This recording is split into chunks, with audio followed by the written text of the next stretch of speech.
sanad jadi qadhi itu ya semuanya seperti yang diceritakan Reza, hakimnya itu bingung. Karena memutuskan ini tanah milik siapa, harta karun. Dulu kamu kira Nabi Sulaiman itu serius ya enggak, beliau itu rileks.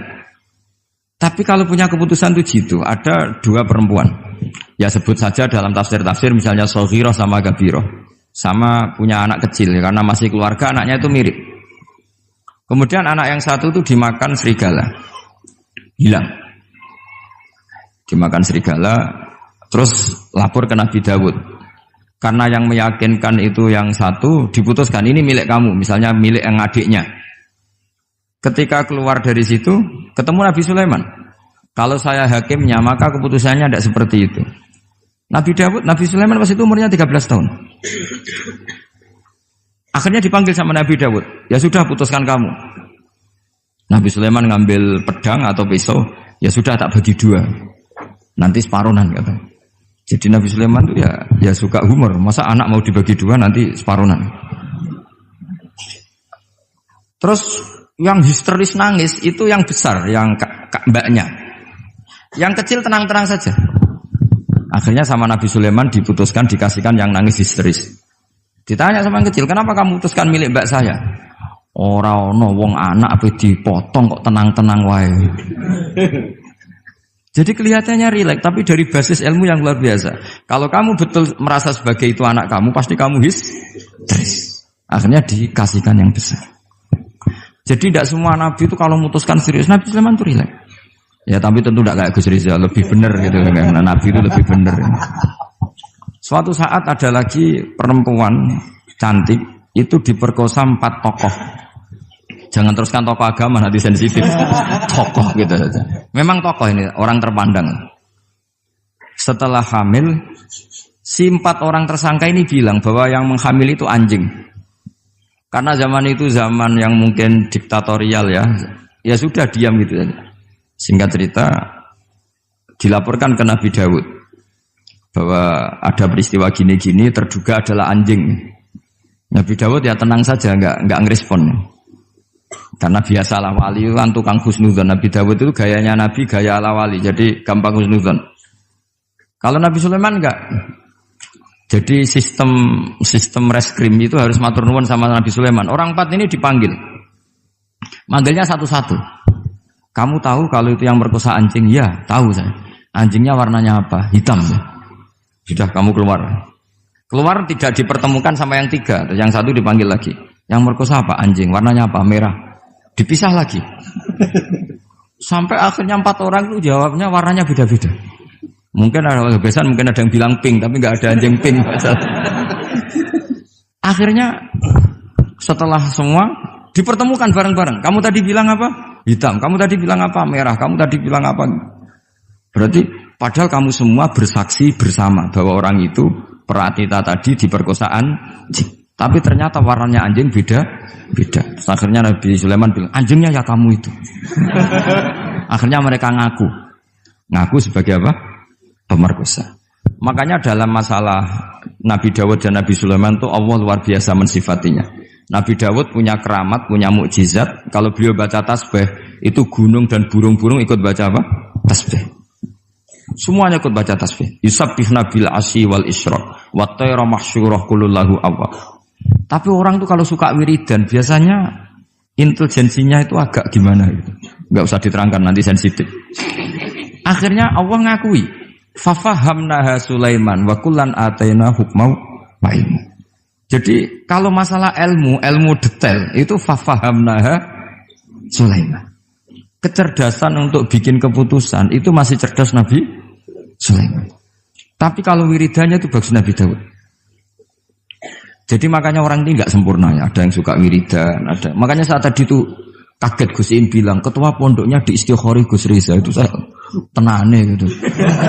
Maksudnya itu saking adabnya muji masnya apa gimana saya itu sampai sekarang nggak paham itu. Tapi yang jelas yang diangkat tadi jangan GR kalau itu hasil istikharah. Karena saya tidak bisa yakin itu.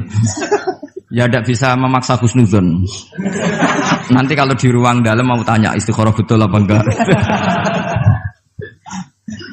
Tapi yang jelas tadi Nah, kita ini alhamdulillah guru-guru kita itu wiridane yo jalan dan alhamdulillah santri-santri itu kalau kiainya wiridan ya bubar separuh itu bagus. Saya bukan mengajarkan tapi itu bagus. Kata di jagungan sama Gus Iim, pantangannya ahlul ilmi adalah tidak boleh melakukan ijabu malam yajib, mewajibkan sesuatu yang tidak wajib. Saya itu mondok sarang tuh lama sekali. Itu Mbah Mun yang imami, itu yang bubar ya separuh lebih. Mbah Mun ya senyum-senyum saja. Ketika ada kiai tanya, "Mbah, kok boten jenengan boten wajib no wiridan?" Ora oleh ijabu malam yajib, mewajibkan sesuatu yang tidak wajib. Nah, santri-santri tahu kalau itu tidak wajib. Wah, hilang. Oh iya, pimpinannya. Jadi konstitusinya ahlul ilm itu beda. Takhrimu malam yakhrum itu ya kriminal, ijabu malam yajib juga kriminal. Bahkan di Habib Abdullah bin Husain bin Thohir itu dikategorikan dosa besar. Makanya pondok-pondok ilm itu enggak berani wajibkan santrinya wiridan karena takut ijabu malam yajib. Akhirnya keterusan, bersolat langsung ngopi, bualenin. Kadang rokok orang dipatahin, bersolat salam langsung. Eling rokok ya. Jadi kita ini sengawur-ngawur kita karena sebagai ahlul ilm itu masih benar. Ngawur saja benar, apalagi pas benar. Karena memang sanad ya, saya ulang lagi. Sanad ahlul ilmi itu beda, khas. Sehingga kadang orang-orang yang di luaran sana, jangan bilang kubu sebelah, pokoknya di luaran sana, nanti jadi sensitif. Saya itu pernah ditanya satu pertanyaan sangat ekstrim. Ini karena ada paman saya, nanti tak mintakan jawab. Itu sangat sensitif. Yaitu orang-orang kota pernah tanya saya, "Pak Bahak, kenapa ada hadis mangqala la ilaha illallah dakhalal jannah wa in zana wa in sarqa?" Itu kan ekstrim. Kok kayak Islam itu membolehkan zina? Karena yang pernah zina pun asal melafadzkan la ilaha illallah pasti dakhalal jannah. Saya kebetulan pas itu ya kok pas pinter Gus Riza. Jadi ya bisa jawab. Terus saya bilang gini, justru saya bilang hadis itu menunjukkan satu kaidah ilmiah yang luar biasa, yaitu kebenaran yang absolut itu tidak boleh terganggu oleh perilaku sosial. Misalnya saya ditanya 1 tambah 1, pasti tak jawab 2. Lonte ya jawab 2, maling ya jawab 2, koruptor ya jawab 2. Karena kebenaran absolut itu tidak boleh diganggu oleh status sosial. Sehingga orang yang pernah zina pun melafatkan 1 tambah 1 2 ya sah. Yang ketua wali juga sah, wali biasa ya sah, setengah wali juga sah. Karena kebenaran absolut adalah kebenaran yang siapapun pasti mengatakan demikian. Yang ketangkap KPK ya bilang 1 tambah 1 2, KPK-nya bilang 1 tambah 1. Nah, eksistensi bahwa Allah sebagai Tuhan itu eksistensi yang absolut. Sehingga harus sah meskipun dikatakan orang yang pernah zina. Akhirnya saking keramatnya Gus, terus nganggep pulau guru nih. Terus ngaji sama saya. Sampai sekarang. Nah, saya berharap produk-produk Al-Makhrusiyah itu sampai seperti itu. Jadi ada saat di mana kita maknani wa in zina ini bukan urusan melegalkan zina atau menganggap biasa zina, enggak. Tentu zina itu sangat buruk. Innahu kana fahisyah wa sa'a sabila, buruk sekali. Tapi ada konteks di mana absolutisme kebenaran itu tidak bersyarat apapun. Sehingga orang yang kafir puluhan tahun, mungkin ratusan tahun, ketika melafadzkan la ilaha illallah berarti sudah sah menjadi muslim. Karena kalimat ini adalah kalimat yang orang kafir dengan kalimat itu menjadi muslim. Sebab itu kita pasti menolak faham takfiri, faham yang mudah mengkafirkan orang lain. Karena logikanya gampang. Wong kalimat ini yang kafir saja menjadi muslim, lagi sing tukang wiridan la ilaha illallah malah dianggap kafir. Iku tahu mikir, tahu ora kan kira-kira seperti itu. Jadi ya sekali-kali saya serius ben pamane bangga ponakane alim.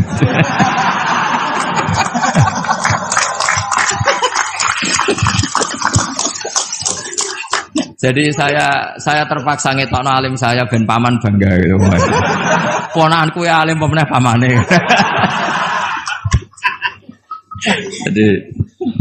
Jadi ini rileks ya. Jadi saya mohon sekali pemahaman hadis itu harus komprehensif, harus utuh. Sehingga zaman itu bukan sekedar kita. Abu Dzar itu sahabat yang khusyuk itu ya protes. Yang benar ya Rasulullah, masa wa in zana wa in saraq. Diulang lagi. Yang benar ya Rasulullah. Sampai Nabi mengatakan 3 kali. Lama-lama Nabi sampai agak keras nadanya. Ngendikan ala rohmi anfi Abi Dzarrin. Oh dasar wong grumbung kandhani ra ngandel gitu. Karena Abu Dzar itu orang khusyuk. Beliau tidak siap kalau orang yang pernah salah seperti itu kemudian tetap dakhalal jannah atau sah melafadzkan la ilaha illallah. Tapi dengan penjelasan ilmiah yang saya utarakan tadi, itu memang ini bukan masalah pelegalan zina atau nganggap zina biasa enggak, tapi masalah absolutisme kebenaran itu akan diakui oleh siapapun dan pihak manapun dan akan sah dari siapapun.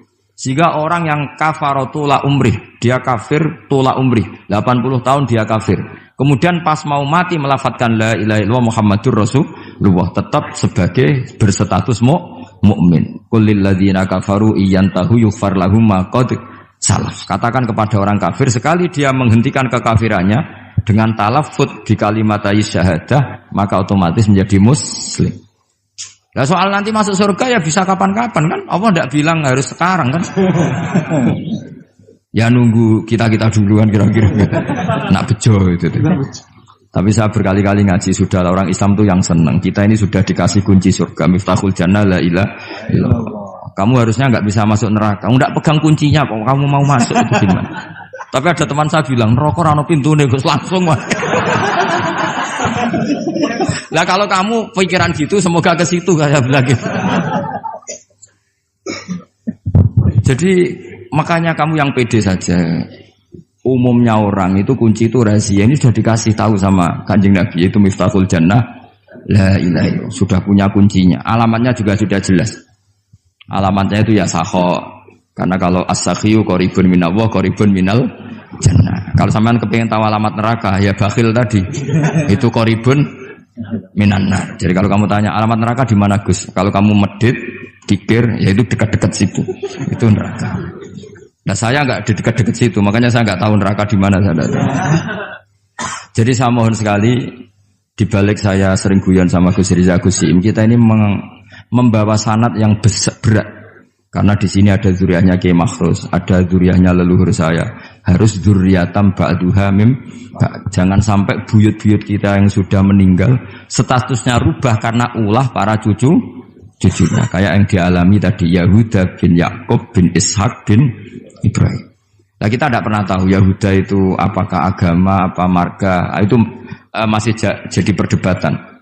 Karena kalau kamu kritik sebagai agama juga nanti repot karena ada ayat innalladzina amanu walladzina hadu wan nasara wassabiin. Terus man amana billahi wal yaumil akhir. Artinya ada ayat di mana orang-orang iman dan orang-orang hadu. Nah, kalau hadu ini kamu anggap satu faham agama nanti repot. Masa Yahudi kok disejajarkan innalladzina amanu walladzina hadu. Makanya ini jadi perdebatan para ahli tafsir. Makanya ada ahli tafsir maknanya innalladzina amanu walladzina hadu lan wong sing tau Yahudi. Ini balaghah bi'tibari makana. Pakai status dulu. Mau tidak mau secara bahasa memang seperti itu. Misalnya ada preman tobat di tangan Gus Riza mesti bilang, "Gus iki preman sing wis tobat." Jare wis tobat kok diarani preman. Itu namanya bi'tibari makana. Jadi dengan status yang dulu. Iki wong kafir tapi saiki wis Islam. Lho wis Islam kok diarani wong kafir. Ya, ada yang maknani sehingga enggak perlu kamu jadi orang liberal yang menyamakan semua agama terus dalil innalladzina amanu walladzina hadu wan nasara wasabiin man amana. Semua agama itu sama. Buktinya ayat itu sama, pakai wawu ataf. Iku ora tau ngaji tafsir Mbak Gus Riza kira-kira gitu. Kalau sudah ngaji tafsir insyaallah enggak akan seperti itu. Jadi ayat itu ada ilmunya. Dan alhamdulillah di pondok sini, di pondok Lirboyo juga diajarkan ilmu balaghah. Jadi kadang penamaan itu bukan sekarang tapi bi'tibari makana. Ngitung dulu. Paham ya? Kayak kita mengatakan ini kafir tapi sudah Islam. Itu paradok enggak? Wong sudah Islam kok dikatakan kafir. Iki dhisik santi goblok, saiki wis pinter. Goblok kok pinter. Ya, ngoten mawon Gus, mau karena bingung. Assalamualaikum warahmatullahi wabarakatuh. Waalaikumsalam warahmatullahi wabarakatuh.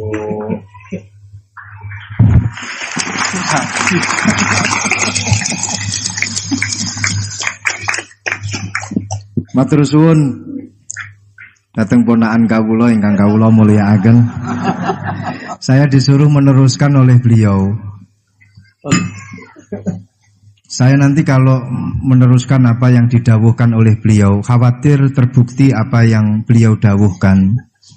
Ketok ponakane pinter apa meneh pamane itu. Dan saya ikut kaidah beliau harus tawadhu. Jadi saya sebaiknya ya seperti tadi yang saya sampaikan, aku mundur alon-alon. Ada yang menarik dari beliau itu tadi terusan daripada ayat yang beliau sampaikan, walakin kana hanifan muslimau wa ma kana minal musyrikin. Ini yang kemudian menjadi jalan tengah antara perdebatan di antara apakah Ibrahim itu Yahudi ataupun Nasrani. Jawabannya adalah hanifan muslimau wa ma kana minal musyrikin. Ikut pada jalan yang lurus. Maka dari itu tadi pun juga beliau sudah memberikan arahan kepada kita, ikut pada jalan yang lurus, jalan yang telah diarahkan, yang telah diberikan oleh para sesepuh kita. Jadi sebenarnya ayat-ayat yang telah beliau sampaikan dan juga penafsirannya itu tadi sudah cukup. Kalian kalau mau mencari sesuatu, jawabannya itu ada di dalam Al-Quran semuanya. Dulu itu ada satu kisah yang disampaikan oleh Dr. Ali Toharoyan di dalam satu kitab tafsir Ayatul Ahkam yang beliau karang. Dr. Ali Toharoyan ini adalah salah satu guru besar di Al-Azhar. Beliau mengisahkan ada seorang yang fanatik sekali dengan Al-Quran. Itu memang sudah menjadi keharusan kita, fanatik terhadap Al-Quran. Tapi ini fanatiknya luar biasa. Seorang pembuat roti, beliau fanatiknya kepada Al-Quran ini luar biasa. Setiap kali ditanya oleh orang, apakah Al-Quran ini menerangkan tentang bagaimana caranya kita memasak? Ada jawabannya di dalam Al-Quran. Apakah di dalam Al-Quran itu ada caranya kita main sepak bola? Ada jawabannya, semua di dalam Al-Quran. Ma faratna fil kitabi min syai'. Fassalnahu tafsila. Semuanya sudah dijelaskan oleh Allah. Allah di dalam Al-Quran menjelaskan semuanya secara rinci malahan. Suatu ketika orang ini ditanya oleh salah satu tamunya, Anda yang fanatik terhadap Al-Quran? Iya, saya fanatik dan kita wajib fanatik terhadap Al-Quran. Sekarang saya ingin tahu jawabannya. Dari satu pertanyaan, apakah Al-Quran itu menjelaskan bagaimana caranya membuat roti? Anda kan sebagai pembuat roti, Anda sebagai tukang roti. Saya ingin ayatnya apa di dalam Al-Quran, bagaimana caranya membuat roti. Si tukang roti ini secara refleks langsung menjawab, ada. Ayatnya apa? Fas'alu ahla dzikri in kuntum la ta'lamun. Kalau tidak tahu, tanyalah kepada yang tahu. Jadi kalian kalau tidak tahu, tanyalah kepada Gus Baha. Itu yang wajib menjawab pun juga sebenarnya Gus Baha. Wal afu minkum. Assalamualaikum warahmatullahi wabarakatuh. Sanad jadi qadhi itu ya semuanya seperti yang diceritakan Gus Reza. Hakimnya itu bingung. Karena memutuskan ini tanah milik siapa, harta karun. Dulu kamu kira Nabi Sulaiman itu serius, ya enggak, beliau itu rileks. Tapi kalau punya keputusan itu jitu. Ada dua perempuan, ya sebut saja dalam tafsir-tafsir misalnya Soghirah sama Gabiroh, sama punya anak kecil ya, karena masih keluarga anaknya itu mirip. Kemudian anak yang satu itu dimakan serigala, hilang. Dimakan serigala, terus lapor ke Nabi Dawud. Karena yang meyakinkan itu yang satu, diputuskan ini milik kamu, misalnya milik yang adiknya. Ketika keluar dari situ, ketemu Nabi Sulaiman. Kalau saya hakimnya, maka keputusannya tidak seperti itu. Nabi Sulaiman pas itu umurnya 13 tahun. Akhirnya dipanggil sama Nabi Dawud. Ya sudah, putuskan kamu. Nabi Sulaiman ngambil pedang atau pisau, ya sudah tak bagi dua. Nanti separuhan katanya. Jadi Nabi Sulaiman itu ya suka humor. Masa anak mau dibagi dua nanti separuhan.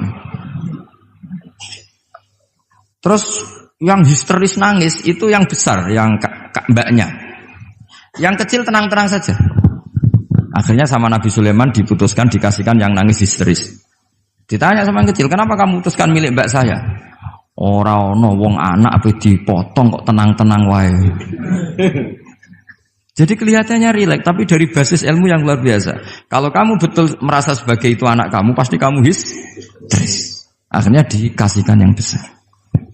Jadi tidak semua nabi itu kalau memutuskan serius, Nabi Sulaiman itu rileks.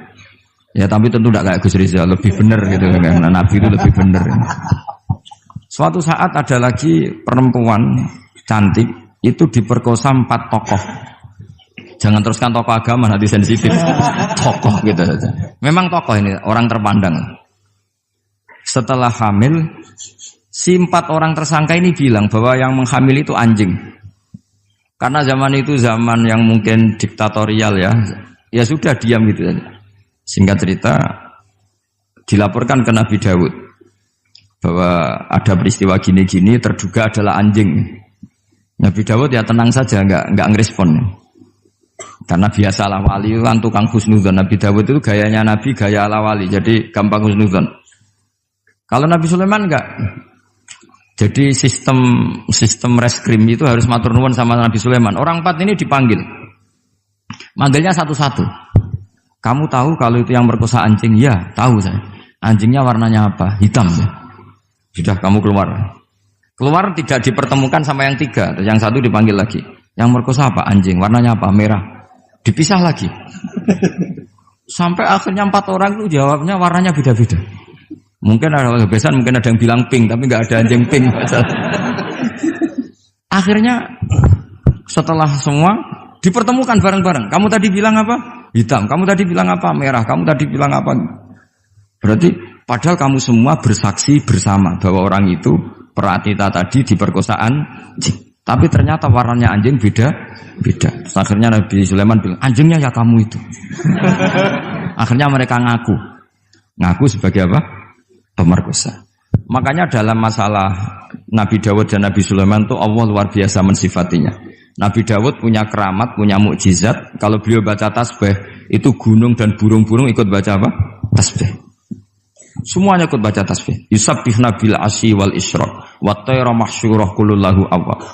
Tapi orang tuh kalau suka wiridan biasanya intelijensinya itu agak gimana gitu. Enggak usah diterangkan nanti sensitif. Akhirnya Allah ngakui, fafahamnaha Sulaiman wa kullan ataina hukmau wa ilmu. Jadi kalau masalah ilmu detail itu fafahamnaha Sulaiman.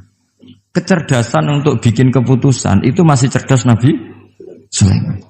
Tapi kalau wiridannya itu bagus Nabi Dawud. Jadi makanya orang ini nggak sempurna ya. Ada yang suka wiridan, ada. Makanya saat tadi itu kaget Gus Im bilang ketua pondoknya di Istighori Gus Riza itu saya tenane gitu. Maksudnya itu saking adabnya muji masnya apa gimana saya itu sampai sekarang nggak paham itu. Tapi yang jelas yang diangkat tadi jangan GR kalau itu hasil istikharah. Karena saya tidak bisa yakin itu. Ya tidak bisa memaksa husnudzon.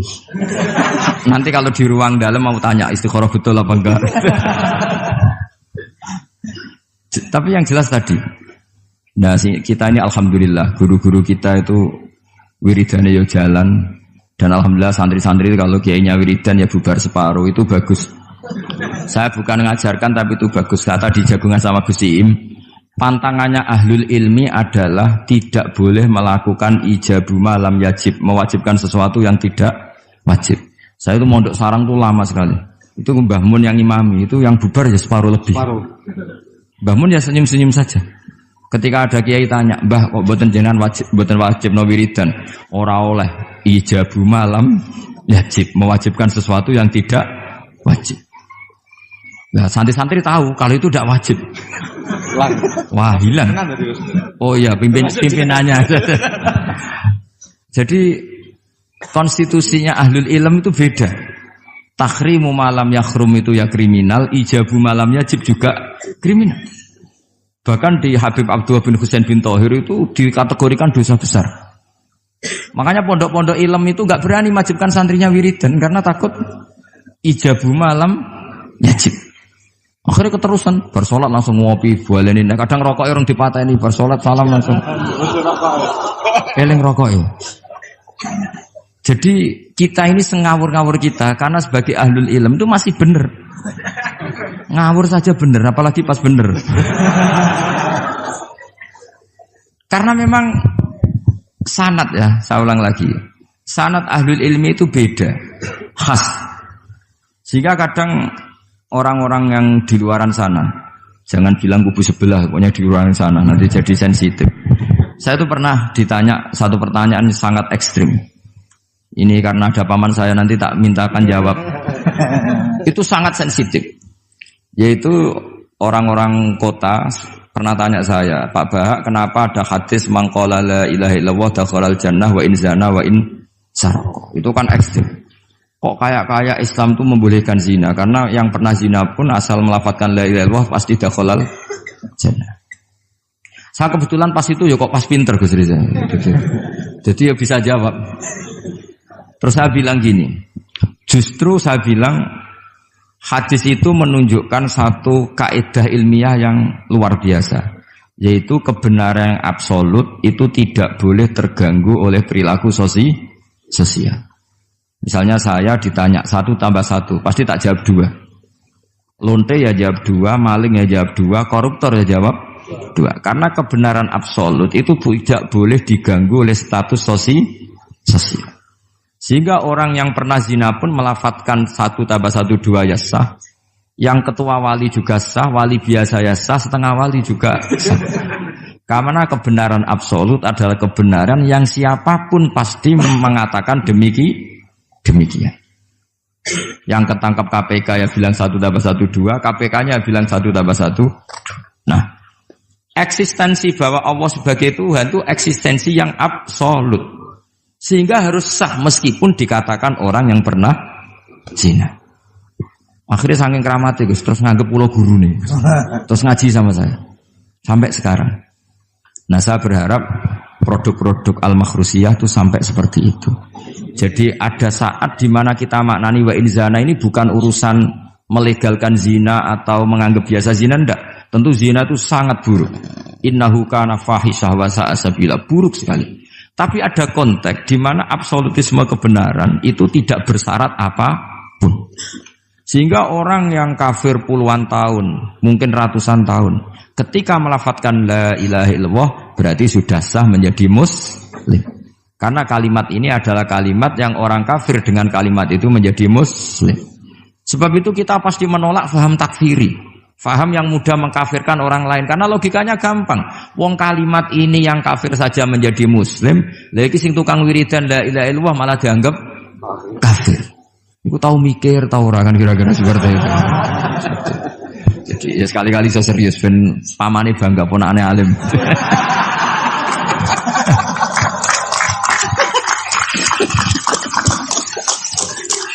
Jadi saya terpaksa ngetokno alim saya ben paman bangga gitu. Ponakanku ya alim pemeneh pamane.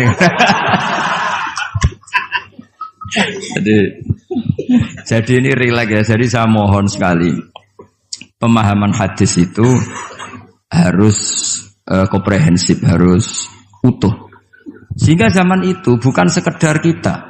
Abu Dzar itu sahabat yang khusyuk itu ya protes. Yang benar ya Rasulullah, masa wa in zana wa in saraq. Diulang lagi. Yang benar ya Rasulullah. Sampai Nabi mengatakan 3 kali. Lama-lama Nabi sampai agak keras nadanya. Ngendikan ala rohmi anfi Abi Dzarrin. Oh dasar wong grumbung kandhani ra ngandel gitu. Karena Abu Dzar itu orang khusyuk. Beliau tidak siap kalau orang yang pernah salah seperti itu kemudian tetap dakhalal jannah atau sah melafadzkan la ilaha illallah.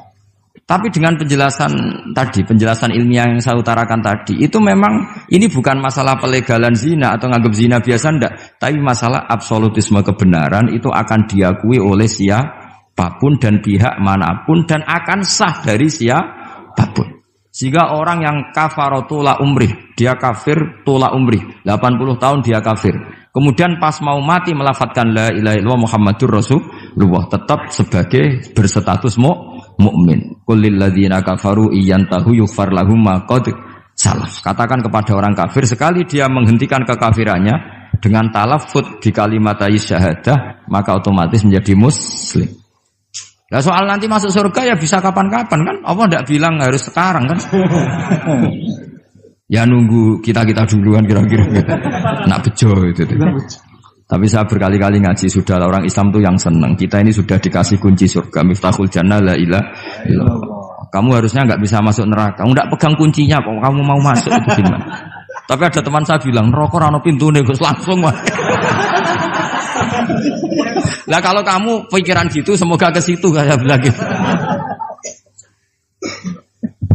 Jadi makanya kamu yang pede saja. Umumnya orang itu kunci itu rahasia. Ini sudah dikasih tahu sama Kanjeng Nabi, yaitu miftahul jannah la ilaha illallah. Sudah punya kuncinya. Alamatnya juga sudah jelas. Alamatnya itu ya sakho. Karena kalau as-sakhiyu qaribun minallah, qaribun minal jannah. Kalau sampean kepengin tahu alamat neraka, ya bakhil tadi. Itu qaribun minan nar. Jadi kalau kamu tanya alamat neraka di mana Gus? Kalau kamu medit, kikir, ya itu dekat-dekat situ. Itu neraka. Nah saya nggak di dekat-dekat situ, makanya saya nggak tahu neraka di mana saya tahu. Jadi saya mohon sekali, dibalik saya sering guyon sama Gus Riza Gusim, kita ini membawa sanad yang berat, karena di sini ada zuriatnya Kiai Makhrus, ada zuriatnya leluhur saya, harus zuriatam ba'duha mim. Jangan sampai buyut-buyut kita yang sudah meninggal statusnya rubah karena ulah para cucunya, kayak yang dialami tadi Yahuda bin Yakub bin Ishak bin Ibrahim. Nah kita tidak pernah tahu Yahuda itu apakah agama, apa marga, itu masih jadi perdebatan. Karena kalau kamu kritik sebagai agama juga nanti repot karena ada ayat innalladzina amanu walladzina hadu wan nasara was-sabiin. Terus man amana billahi wal yaumil akhir. Artinya ada ayat di mana orang-orang iman dan orang-orang hadu. Nah, kalau hadu ini kamu anggap satu faham agama nanti repot. Masa Yahudi kok disejajarkan innalladzina amanu walladzina hadu. Makanya ini jadi perdebatan para ahli tafsir. Makanya ada ahli tafsir maknanya innalladzina amanu walladzina hadu lan wong sing tahu Yahudi. Ini balaghah bi'tibari makana. Pakai status dulu. Mau tidak mau secara bahasa memang seperti itu. Misalnya ada preman tobat di tangan Gus Riza mesti bilang, "Gus iki preman sing wis tobat." Jare wis tobat kok diarani preman, itu namanya bi'tibari makana. Jadi dengan status yang dulu. Iki wong kafir tapi saiki wis Islam. Lho wis Islam kok diarani wong kafir. Ya, ada yang maknani sehingga enggak perlu kamu jadi orang liberal yang menyamakan semua agama terus dalil innalladzina amanu walladzina hadu wan nasara wasabiin man amana. Semua agama itu sama. Buktinya ayat itu sama, pakai wawu ataf. Iku ora tau ngaji tafsir Mbak Gus Riza kira-kira gitu. Kalau sudah ngaji tafsir insyaallah enggak akan seperti itu. Jadi ayat itu ada ilmunya. Dan alhamdulillah di pondok sini, di pondok Lirboyo juga diajarkan ilmu balaghah. Jadi kadang penamaan itu bukan sekarang tapi bi'tibari makana. Ngitung dulu. Paham ya? Kayak kita mengatakan ini kafir tapi sudah Islam. Itu paradok enggak? Wong sudah Islam kok dikatakan kafir. Iki dhisik santi goblok, saiki wis pinter. Goblok kok pinter. Ya, ngoten mawon Gus, mau karena bingung. Assalamualaikum warahmatullahi wabarakatuh. Waalaikumsalam warahmatullahi wabarakatuh.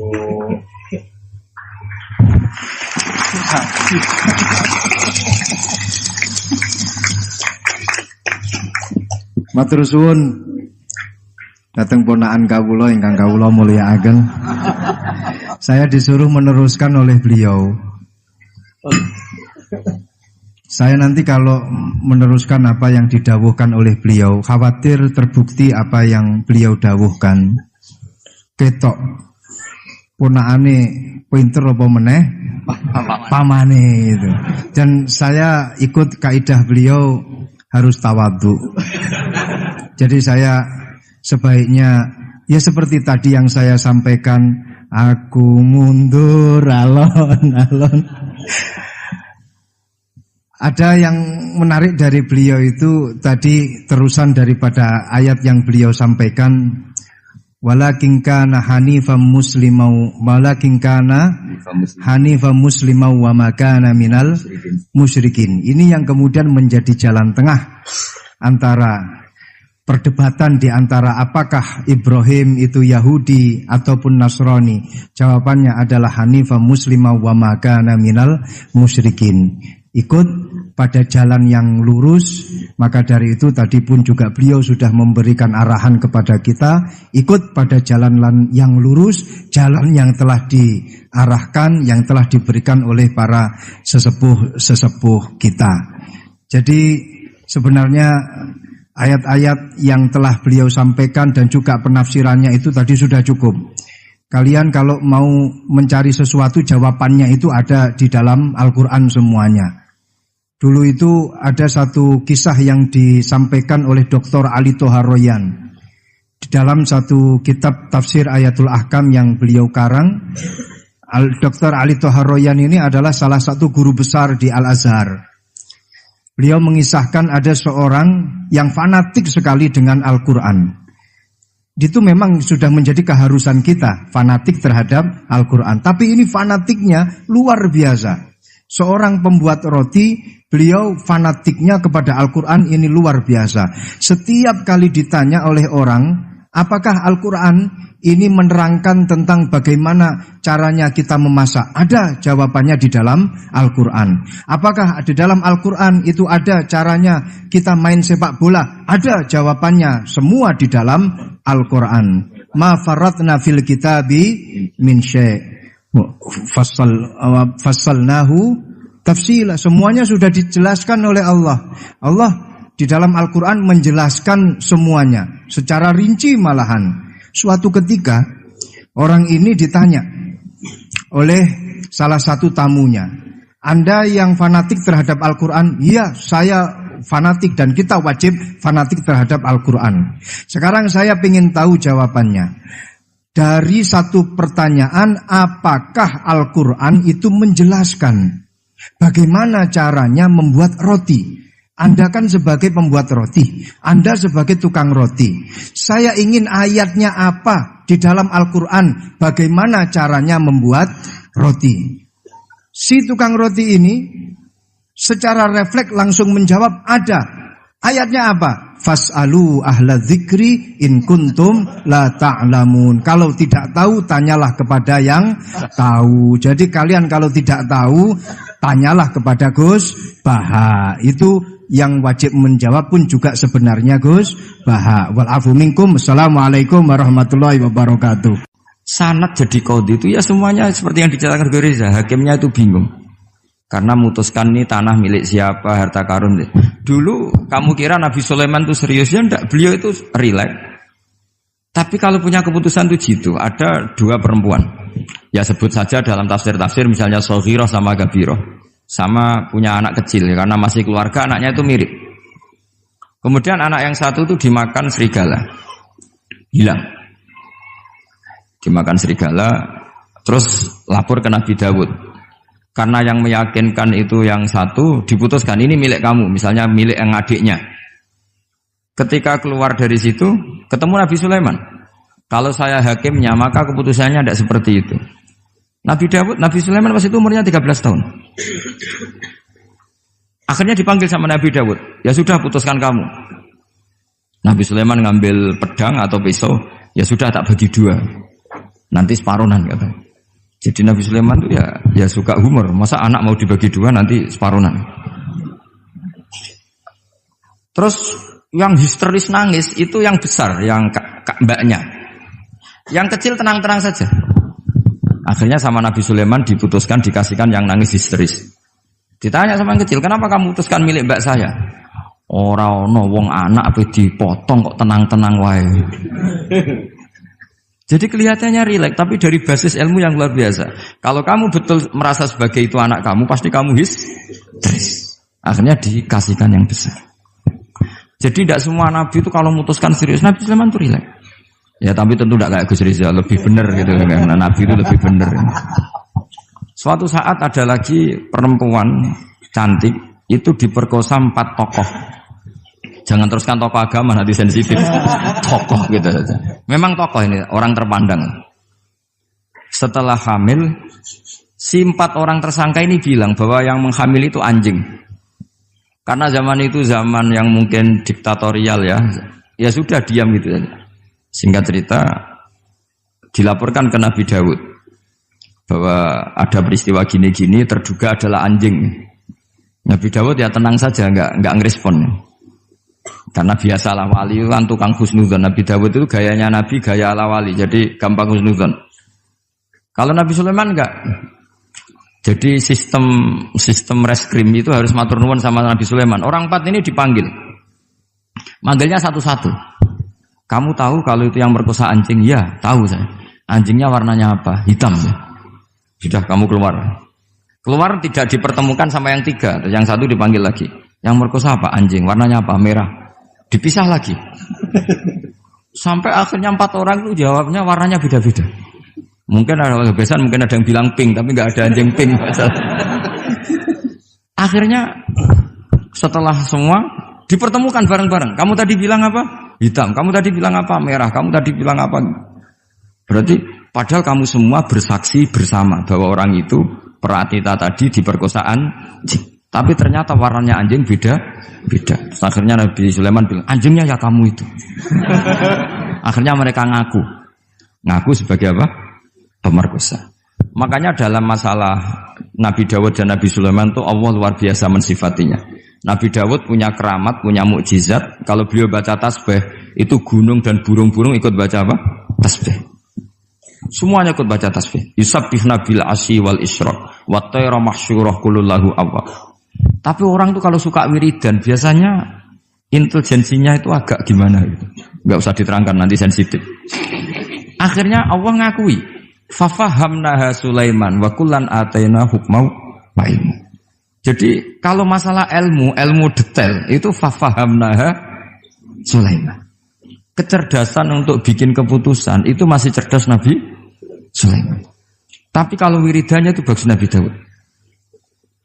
Jadi makanya orang ini nggak sempurna ya. Ada yang suka wiridan, ada. Makanya saat tadi itu kaget Gus Im bilang ketua pondoknya di Istighori Gus Riza itu saya tenane gitu.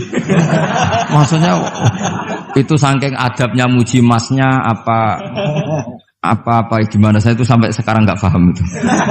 Tapi yang jelas yang diangkat tadi jangan GR kalau itu hasil istikharah. Karena saya tidak bisa yakin itu. Ya tidak bisa memaksa husnudzon. Nanti kalau di ruang dalam mau tanya istikharah betul apa enggak. Tapi yang jelas tadi.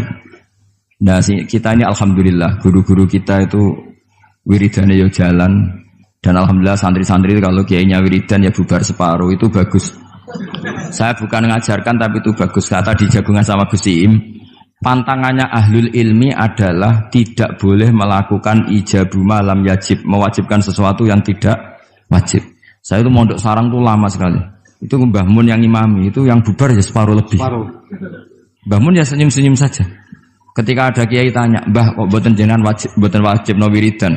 Ora oleh ijabu malam yajib, mewajibkan sesuatu yang tidak wajib. Nah, santri-santri tahu kalau itu tidak wajib. Wah, hilang. Oh iya, pimpinannya. Jadi konstitusinya ahlul ilm itu beda. Takhrimu malam yakhrum itu ya kriminal, ijabu malam yajib juga kriminal. Bahkan di Habib Abdullah bin Husain bin Thohir itu dikategorikan dosa besar. Makanya pondok-pondok ilm itu enggak berani wajibkan santrinya wiridan karena takut ijabu malam yajib. Akhirnya keterusan, bersolat langsung ngopi, bualenin. Kadang rokoknya orang dipatahin, bersolat salam langsung. Eling rokoknya. Jadi kita ini sengawur-ngawur kita karena sebagai ahlul ilm itu masih benar. Ngawur saja benar, apalagi pas benar. Karena memang sanad ya, saya ulang lagi. Sanad ahlul ilmi itu beda, khas. Sehingga kadang orang-orang yang di luaran sana, jangan bilang kubu sebelah, pokoknya di luaran sana, nanti jadi sensitif. Saya itu pernah ditanya satu pertanyaan sangat ekstrim. Ini karena ada paman saya nanti tak mintakan jawab. Itu sangat sensitif. Yaitu orang-orang kota pernah tanya saya, Pak Bahak, kenapa ada hadis mangqala la ilaha illallah dakhalal jannah wa in zana wa in sarqa. Itu kan ekstrim. Kok kayak Islam itu membolehkan zina? Karena yang pernah zina pun asal melafadzkan la ilaha illallah pasti dakhalal jannah. Saya kebetulan pas itu ya kok pas pinter Gus Riza. Jadi ya bisa jawab.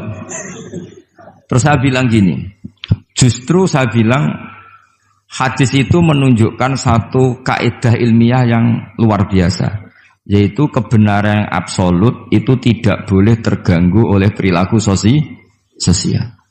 Misalnya saya ditanya 1 tambah 1, pasti tak jawab 2. Lonte ya jawab 2, maling ya jawab 2, koruptor ya jawab 2. Karena kebenaran absolut itu tidak boleh diganggu oleh status sosial. Sehingga orang yang pernah zina pun melafatkan 1 tambah 1 2 ya sah. Yang ketua wali juga sah, wali biasa ya sah, setengah wali juga sah. Karena kebenaran absolut adalah kebenaran yang siapapun pasti mengatakan demikian. Yang ketangkap KPK ya bilang 1 tambah 1 2, KPK-nya bilang 1 tambah 1. Nah, eksistensi bahwa Allah sebagai Tuhan itu eksistensi yang absolut. Sehingga harus sah meskipun dikatakan orang yang pernah zina. Akhirnya saking keramatnya Gus, terus nganggep pulau guru nih, terus ngaji sama saya sampai sekarang. Nah saya berharap produk-produk al-makhrusiyah itu sampai seperti itu. Jadi ada saat di mana kita maknani wa in zina ini bukan urusan melegalkan zina atau menganggap biasa zina, enggak. Tentu zina itu sangat buruk.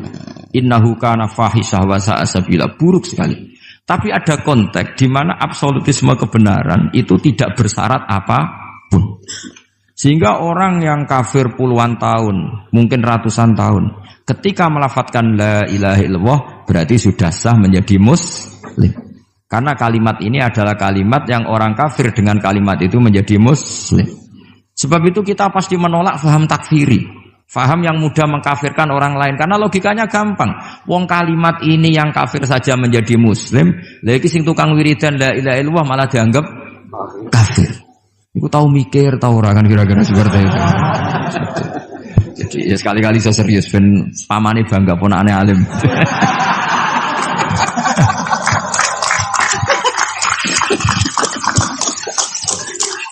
Jadi saya terpaksa ngetokno alim saya ben paman bangga gitu.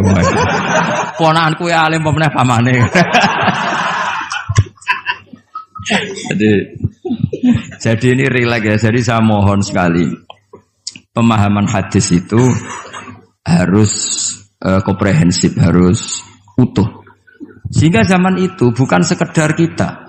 Abu Dzar itu sahabat yang khusyuk itu ya protes. Yang benar ya Rasulullah, masa wa in zana wa in saroko. Diulang lagi. Yang benar ya Rasulullah. Sampai Nabi mengatakan 3 kali. Lama-lama Nabi sampai agak keras nadanya. Ngendikan ala rohmi anfi Abi Dzarrin. Oh dasar wong grumbung kandhani ra ngandel gitu. Karena Abu Dzar itu orang khusyuk. Beliau tidak siap kalau orang yang pernah salah seperti itu kemudian tetap dakhalal jannah atau sah melafadzkan la ilaha illallah. Tapi dengan penjelasan ilmiah yang saya utarakan tadi, itu memang ini bukan masalah pelegalan zina atau nganggap zina biasa, enggak. Tapi masalah absolutisme kebenaran itu akan diakui oleh siapapun dan pihak manapun dan akan sah dari siapapun. Sehingga orang yang kafaro tula umrih, dia kafir tula umrih, 80 tahun dia kafir.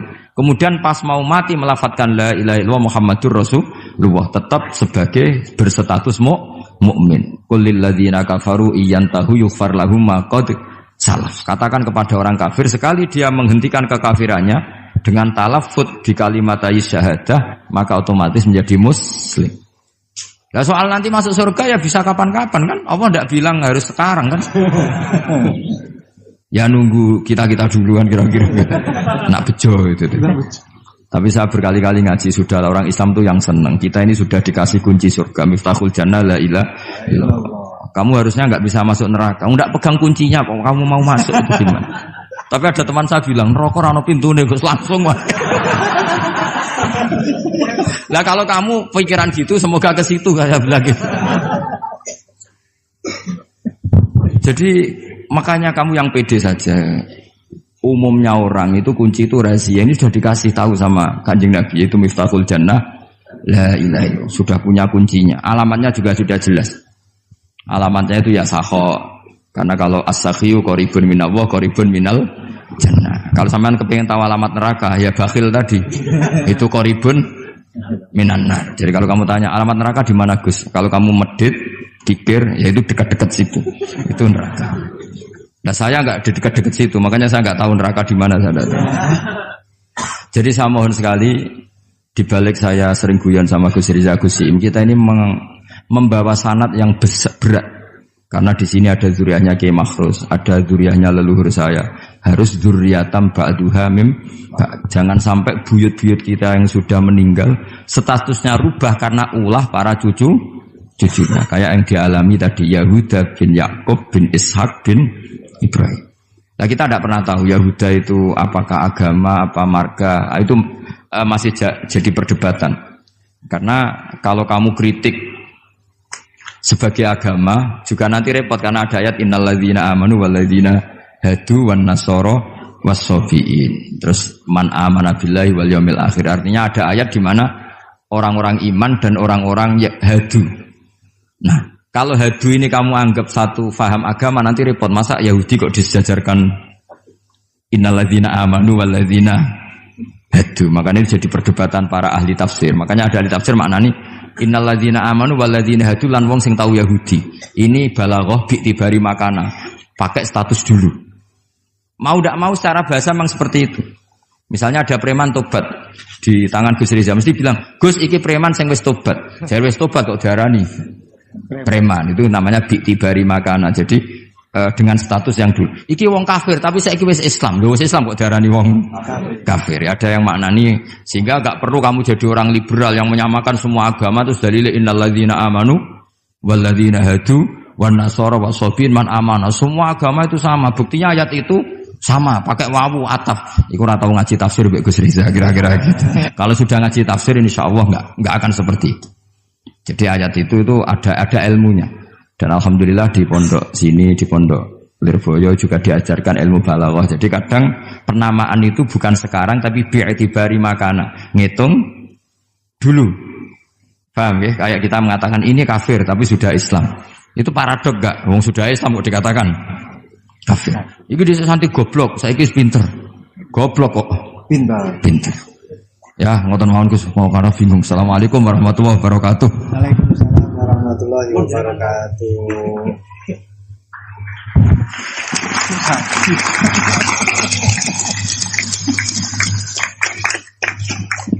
Matur suwun dateng ponakan kawula ingkang kawula mulyakaken. Saya disuruh meneruskan oleh beliau. Saya nanti kalau meneruskan apa yang didawuhkan oleh beliau, khawatir terbukti apa yang beliau dawuhkan. Ketok ponakane pinter apa meneh pamane itu. Dan saya ikut kaidah beliau harus tawadhu. Jadi saya sebaiknya ya seperti tadi yang saya sampaikan, aku mundur alon-alon. Ada yang menarik dari beliau itu tadi terusan daripada ayat yang beliau sampaikan, walakin kana hanifan muslimau wa ma kana minal musyrikin. Ini yang kemudian menjadi jalan tengah antara perdebatan di antara apakah Ibrahim itu Yahudi ataupun Nasrani. Jawabannya adalah hanifan muslimau wa ma kana minal musyrikin. Ikut pada jalan yang lurus. Maka dari itu tadi pun juga beliau sudah memberikan arahan kepada kita, ikut pada jalan yang lurus, jalan yang telah diarahkan, yang telah diberikan oleh para sesepuh kita. Jadi sebenarnya ayat-ayat yang telah beliau sampaikan dan juga penafsirannya itu tadi sudah cukup. Kalian kalau mau mencari sesuatu, jawabannya itu ada di dalam Al-Quran semuanya. Dulu itu ada satu kisah yang disampaikan oleh Dr. Ali Toharoyan. Di dalam satu kitab tafsir Ayatul Ahkam yang beliau karang, Dr. Ali Toharoyan ini adalah salah satu guru besar di Al-Azhar. Beliau mengisahkan ada seorang yang fanatik sekali dengan Al-Quran. Itu memang sudah menjadi keharusan kita, fanatik terhadap Al-Quran. Tapi ini fanatiknya luar biasa. Seorang pembuat roti, beliau fanatiknya kepada Al-Quran ini luar biasa.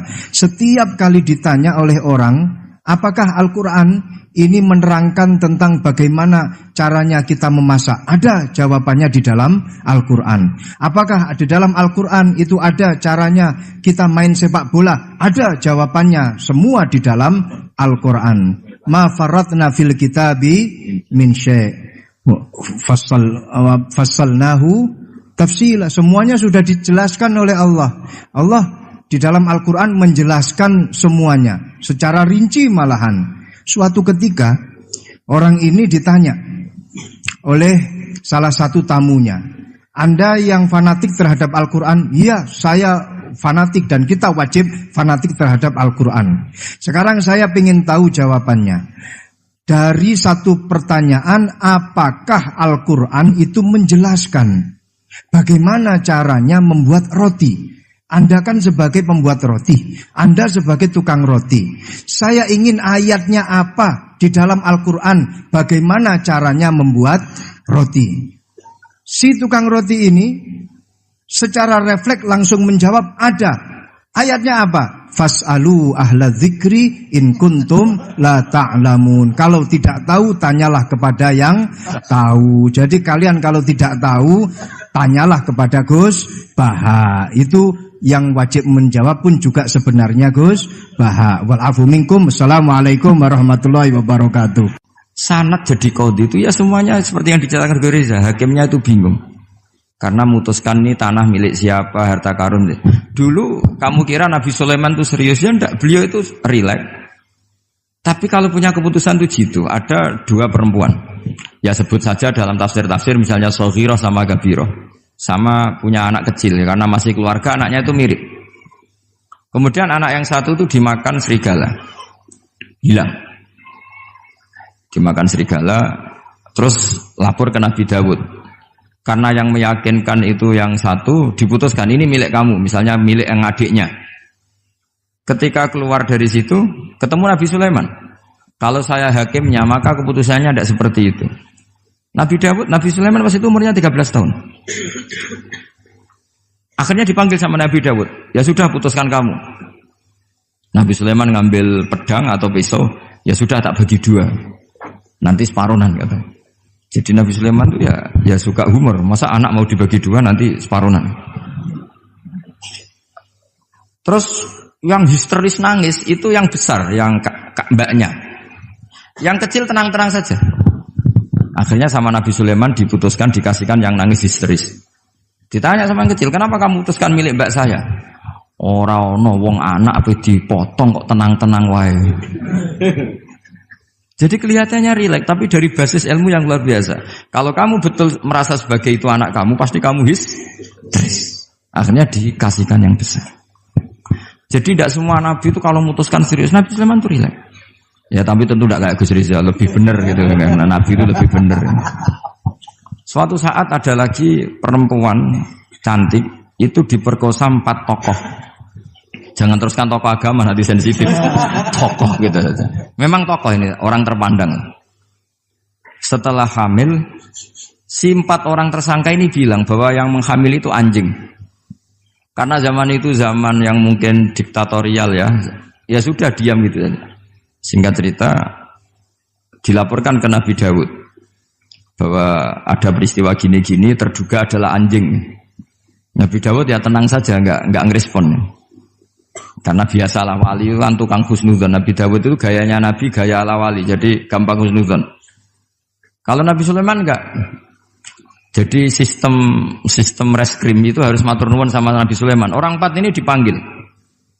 Manggilnya satu-satu. Kamu tahu kalau itu yang merkosa anjing? Ya, tahu saya. Anjingnya warnanya apa? Hitam. Sudah, kamu keluar. Keluar tidak dipertemukan sama yang 3. Yang 1 dipanggil lagi. Yang merkosa apa? Anjing. Warnanya apa? Merah. Dipisah lagi. Sampai akhirnya 4 orang itu jawabnya warnanya beda-beda. Mungkin ada kebiasaan, mungkin ada yang bilang pink, tapi nggak ada anjing pink. Akhirnya setelah semua dipertemukan bareng-bareng. Kamu tadi bilang apa? Hitam. Kamu tadi bilang apa? Merah. Kamu tadi bilang apa? Berarti padahal kamu semua bersaksi bersama bahwa orang itu Pratita tadi diperkosaan anjing. Tapi ternyata warnanya anjing beda. Terus akhirnya Nabi Sulaiman bilang, anjingnya ya kamu itu. Akhirnya mereka ngaku sebagai apa? Pemerkosa. Makanya dalam masalah Nabi Dawud dan Nabi Sulaiman itu Allah luar biasa mensifatinya. Nabi Dawud punya keramat, punya mukjizat. Kalau beliau baca tasbih, itu gunung dan burung-burung ikut baca apa? Tasbih. Semuanya ikut baca tasbih. Yusabbihna bil asyi wal isyraq wa tayra mahsyurah kulullahu awwab. Tapi orang tuh kalau suka wiridan biasanya intelijensinya itu agak gimana gitu. Enggak usah diterangkan nanti sensitif. Akhirnya Allah ngakui, fafahamnaha Sulaiman wa kullan ataina hukmau wa ilmu. Jadi kalau masalah ilmu detail itu fafahamnaha Sulaiman. Kecerdasan untuk bikin keputusan itu masih cerdas Nabi Sulaiman. Tapi kalau wiridannya itu bagus Nabi Dawud. Jadi makanya orang ini nggak sempurna ya. Ada yang suka wiridan, ada. Makanya saat tadi itu kaget Gus Im bilang ketua pondoknya di Istighori Gus Riza itu saya tenane gitu. Maksudnya itu saking adabnya muji masnya apa gimana saya itu sampai sekarang nggak paham itu. Tapi yang jelas yang diangkat tadi jangan GR kalau itu hasil istikharah. Karena saya tidak bisa yakin itu. Ya tidak bisa memaksa husnuzon. Nanti kalau di ruang dalam mau tanya istikharah betul apa enggak. Tapi yang jelas tadi. Nah kita ini alhamdulillah guru-guru kita itu wiridannya ya jalan. Dan alhamdulillah santri-santri kalau kiainya wiridan ya bubar separuh itu bagus. Saya bukan mengajarkan tapi itu bagus. Kata di jagungan sama Gus Iim. Pantangannya ahlul ilmi adalah tidak boleh melakukan ijabu malam yajib, mewajibkan sesuatu yang tidak wajib. Saya itu mondok sarang tuh lama sekali. Itu Mbah Mun yang imami, itu yang bubar ya separuh lebih. Mbah Mun ya senyum-senyum saja. Ketika ada kiai tanya, "Mbah kok boten jenengan boten wajib no wiridan?" Ora oleh ijabu malam yajib, mewajibkan sesuatu yang tidak wajib. Nah, santri-santri tahu kalau itu tidak wajib. Wah, hilang. Oh iya, pimpinannya. Jadi konstitusinya ahlul ilm itu beda. Tahrimu malam yakhrum itu ya kriminal, ijabu malam yajib juga kriminal. Bahkan di Habib Abdullah bin Husain bin Thohir itu dikategorikan dosa besar. Makanya pondok-pondok ilm itu enggak berani wajibkan santrinya wiridan karena takut ijabu malam yajib. Akhirnya keterusan, bersolat langsung ngopi, bualenin. Kadang rokok orang dipatahin, bersolat salam langsung. Eling rokok ya. Jadi kita ini sengawur-ngawur kita karena sebagai ahlul ilm itu masih benar. Ngawur saja benar, apalagi pas benar. Karena memang sanad ya, saya ulang lagi. Sanad ahlul ilmi itu beda, khas. Sehingga kadang orang-orang yang di luaran sana, jangan bilang kubu sebelah, pokoknya di luaran sana, nanti jadi sensitif. Saya itu pernah ditanya satu pertanyaan sangat ekstrim. Ini karena ada paman saya nanti tak mintakan jawab. Itu sangat sensitif. Yaitu orang-orang kota pernah tanya saya, Pak Bahak, kenapa ada hadis mangqala la ilaha illallah dakhalal jannah wa in zana wa in sarqa. Itu kan ekstrim. Kok kayak Islam itu membolehkan zina? Karena yang pernah zina pun asal melafadzkan la ilaha illallah pasti dakhalal jannah.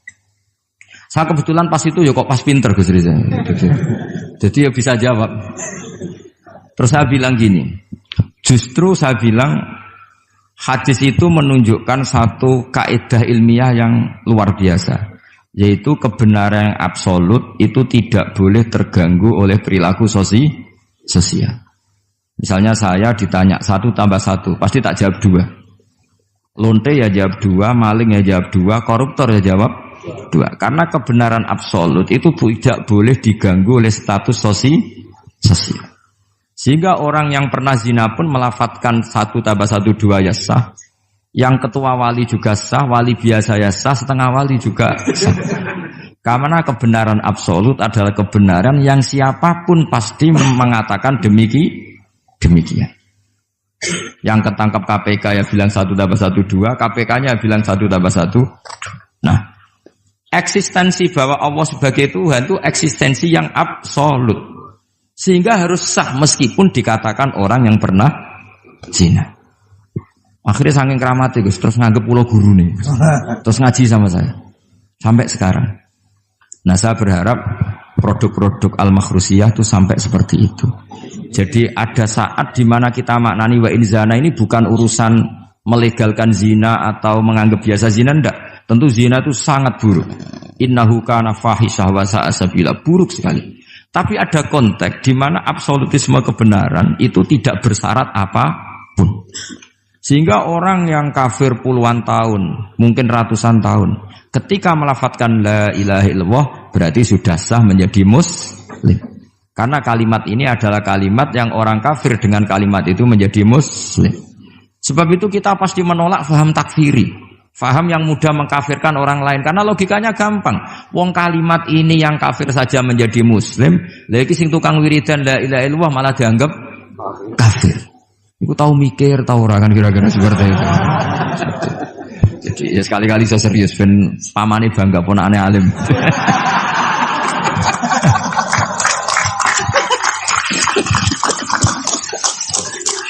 Jadi saya terpaksa ngetokno alim saya ben paman bangga gitu. Ponakanku ya alim pemeneh pamane. Jadi ini rileks ya. Jadi saya mohon sekali pemahaman hadis itu harus komprehensif, harus utuh. Sehingga zaman itu bukan sekedar kita. Abu Dzar itu sahabat yang khusyuk itu ya protes. Yang benar ya Rasulullah, masa wa in zana wa in sarok. Diulang lagi. Yang benar ya Rasulullah. Sampai Nabi mengatakan 3 kali. Lama-lama Nabi sampai agak keras nadanya. Ngendikan ala rohmi anfi Abi Dzarrin. Oh dasar wong grumbung kandhani ra ngandel gitu. Karena Abu Dzar itu orang khusyuk. Beliau tidak siap kalau orang yang pernah salah seperti itu kemudian tetap dakhalal jannah atau sah melafadzkan la ilaha illallah.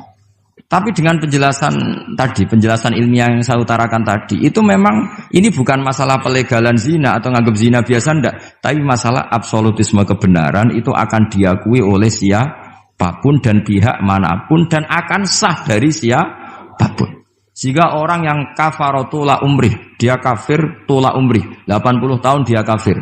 Kemudian pas mau mati melafadzkan la ilaha illallah Muhammadur Rasulullah, tetap sebagai berstatus mukmin. Qul lil ladzina kafaru iyantahu yughfar lahum ma qad salaf. Katakan kepada orang kafir sekali dia menghentikan kekafirannya dengan talaffuz di kalimat syahadah, maka otomatis menjadi muslim.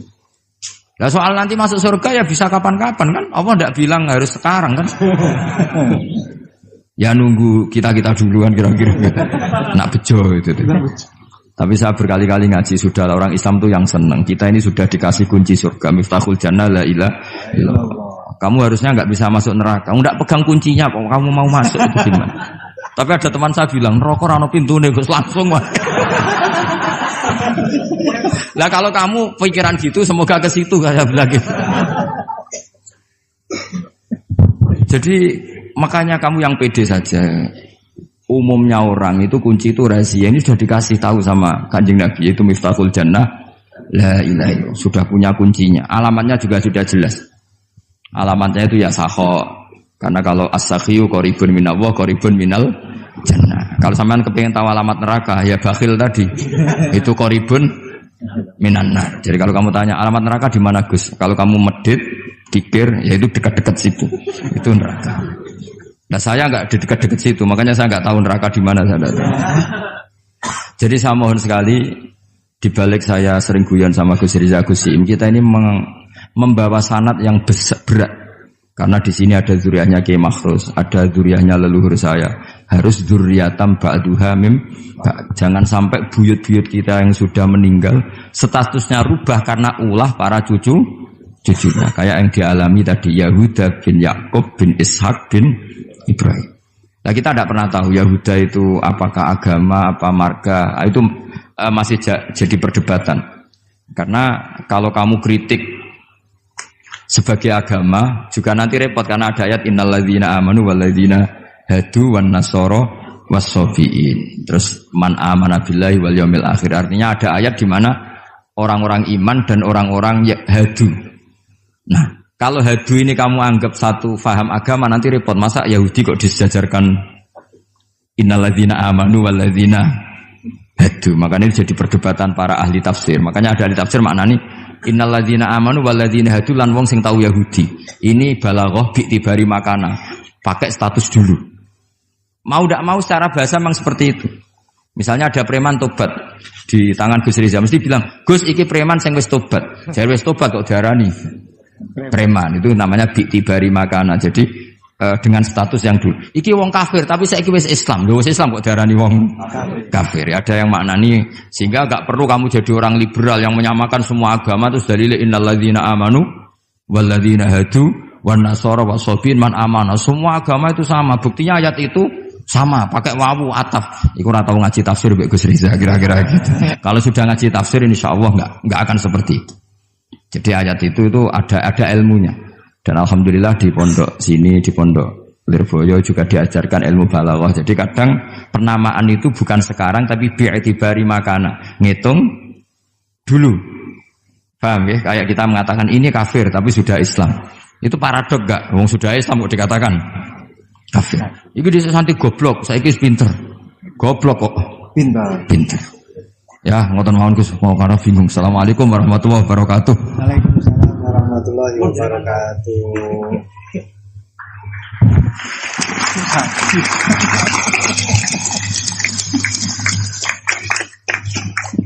Matur suwun dateng ponakan kawula ingkang kawula mulyakaken. Saya disuruh meneruskan oleh beliau. Saya nanti kalau meneruskan apa yang didawuhkan oleh beliau, khawatir terbukti apa yang beliau dawuhkan. Ketok ponakane pinter apa meneh pamane itu. Dan saya ikut kaidah beliau harus tawadhu. Jadi saya sebaiknya ya seperti tadi yang saya sampaikan, aku mundur alon-alon. Ada yang menarik dari beliau itu tadi terusan daripada ayat yang beliau sampaikan, walakin kana hanifan muslimau wa ma kana minal musyrikin. Ini yang kemudian menjadi jalan tengah antara perdebatan di antara apakah Ibrahim itu Yahudi ataupun Nasrani. Jawabannya adalah hanifan muslimau wa ma kana minal musyrikin. Ikut pada jalan yang lurus. Maka dari itu tadi pun juga beliau sudah memberikan arahan kepada kita, ikut pada jalan yang lurus, jalan yang telah diarahkan, yang telah diberikan oleh para sesepuh kita. Jadi sebenarnya ayat-ayat yang telah beliau sampaikan dan juga penafsirannya itu tadi sudah cukup. Kalian kalau mau mencari sesuatu, jawabannya itu ada di dalam Al-Quran semuanya. Dulu itu ada satu kisah yang disampaikan oleh Dr. Ali Toharoyan. Di dalam satu kitab tafsir Ayatul Ahkam yang beliau karang, Dr. Ali Toharoyan ini adalah salah satu guru besar di Al-Azhar. Beliau mengisahkan ada seorang yang fanatik sekali dengan Al-Quran. Itu memang sudah menjadi keharusan kita, fanatik terhadap Al-Quran. Tapi ini fanatiknya luar biasa. Seorang pembuat roti, beliau fanatiknya kepada Al-Quran ini luar biasa. Setiap kali ditanya oleh orang, apakah Al-Quran ini menerangkan tentang bagaimana caranya kita memasak? Ada jawabannya di dalam Al-Quran. Apakah di dalam Al-Quran itu ada caranya kita main sepak bola? Ada jawabannya, semua di dalam Al-Quran. Ma faratna fil kitabi min syai'. Fassalnahu tafsila. Semuanya sudah dijelaskan oleh Allah. Allah di dalam Al-Quran menjelaskan semuanya secara rinci malahan. Suatu ketika orang ini ditanya oleh salah satu tamunya, Anda yang fanatik terhadap Al-Quran? Iya, saya fanatik dan kita wajib fanatik terhadap Al-Quran. Sekarang saya ingin tahu jawabannya. Dari satu pertanyaan, apakah Al-Quran itu menjelaskan bagaimana caranya membuat roti? Anda kan sebagai pembuat roti, Anda sebagai tukang roti. Saya ingin ayatnya apa di dalam Al-Quran, bagaimana caranya membuat roti. Si tukang roti ini secara refleks langsung menjawab, ada. Ayatnya apa? Fas'alu ahla dzikri in kuntum la ta'lamun. Kalau tidak tahu, tanyalah kepada yang tahu. Jadi kalian kalau tidak tahu, tanyalah kepada Gus Baha. Itu yang wajib menjawab pun juga sebenarnya Gus Baha. Wal afu minkum. Assalamualaikum warahmatullahi wabarakatuh. Sanad jadi qadhi itu ya semuanya seperti yang diceritakan Reza. Hakimnya itu bingung. Karena memutuskan ini tanah milik siapa, harta karun.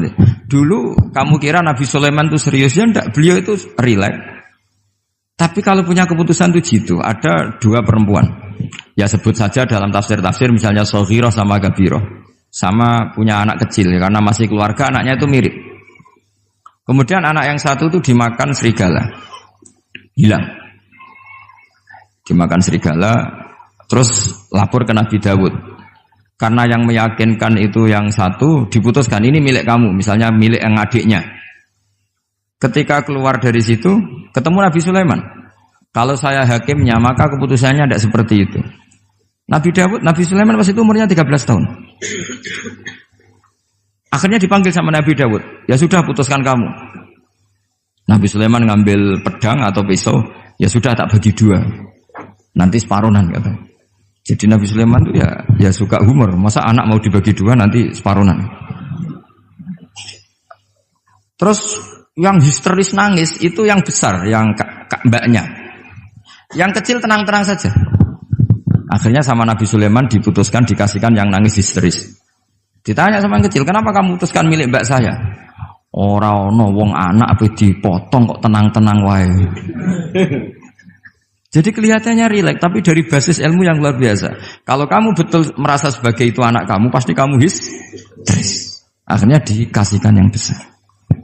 Jadi tidak semua nabi itu kalau memutuskan serius. Nabi Sulaiman itu rileks. Ya tapi tentu tidak kayak Gus Rizal, lebih benar gitu kan. Nabi itu lebih benar.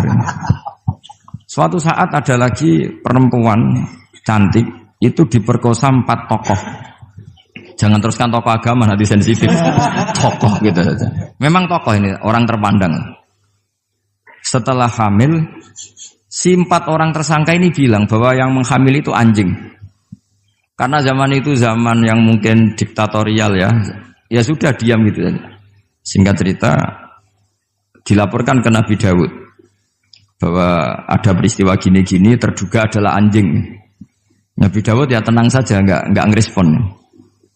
Karena biasalah wali itu kan tukang husnudzon. Nabi Dawud itu gayanya Nabi, gaya ala wali. Jadi gampang husnudzon. Kalau Nabi Sulaiman enggak. Jadi sistem reskrim itu harus matur nuwun sama Nabi Sulaiman. Orang 4 ini dipanggil. Manggilnya satu-satu. Kamu tahu kalau itu yang merkosa anjing? Ya, tahu saya. Anjingnya warnanya apa? Hitam ya. Sudah kamu keluar. Keluar tidak dipertemukan sama yang 3. Yang satu dipanggil lagi. Yang merkosa apa? Anjing. Warnanya apa? Merah. Dipisah lagi. Sampai akhirnya 4 orang itu jawabnya warnanya beda-beda. Mungkin ada kebiasaan, mungkin ada yang bilang pink, tapi nggak ada anjing pink. Akhirnya setelah semua dipertemukan bareng-bareng. Kamu tadi bilang apa? Hitam. Kamu tadi bilang apa? Merah. Kamu tadi bilang apa? Berarti padahal kamu semua bersaksi bersama bahwa orang itu Pratita tadi diperkosaan anjing. Tapi ternyata warnanya anjing beda. Terus akhirnya Nabi Sulaiman bilang, anjingnya ya kamu itu.